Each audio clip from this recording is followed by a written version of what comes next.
টকটক কিছু মাখা? ঘরে না ফ্রিজের মধ্যে পাতিলেবু আছে, তাহলে আজকে পাতিলেবু মাখা খাবি? পাতিলেবু খেতে তো দারুণ লাগবে, তাহলে আমাকে ঝাঁপিয়ে পড়ে বের করে দাও।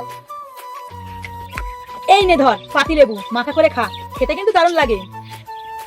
বাহ, খেতে তো দারুণ লাগবে। উফ, আমার মুখ থেকে তো এখনই জল চলে আসছে। যা যা যা মাখ, মেখে খা। আজ আমি খাবো পাতিলেবু মাখা। প্রথমে আমি লেবুগুলো পিস পিস করে কেটে নেব।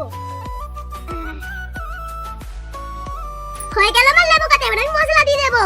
প্রথমে দিয়ে দেব নুন, তারপরে দিয়ে দেব জিরা মরিচ,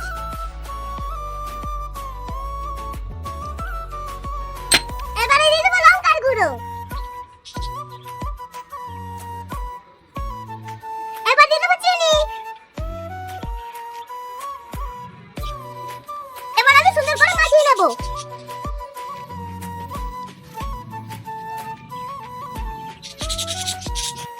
হয়ে গেল আমার টকটক ঝাল ঝাল লেবু মাখা।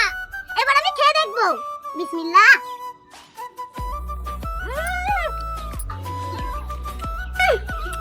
খেতে যা হয়েছে না? ও মা, খাবে না লেবু মাখা? তাড়াতাড়ি এসো। আজকে মাখার মতন কিছুই ছিল না, ফ্রিজে লেবু ছিল তো দুটো লেবু মাখা করেছে, তো এখন এবার আমি এটা খাবো, খেয়ে দেখবো দুটো লেবু মাখাটা কেমন করেছে। দেখতে পাচ্ছ? কেমন হয়েছে? দারুণ। বন্ধুরা, আমার লেবু মাখা ভিডিওটা তোমাদের কাছে কেমন লাগলো? ভালো লাগলে লাইক শেয়ার করে পাশে থেকো। দেখা হচ্ছে নতুন একটা মাখা ভিডিও। ততক্ষণের জন্য সবাই ভালো থেকো।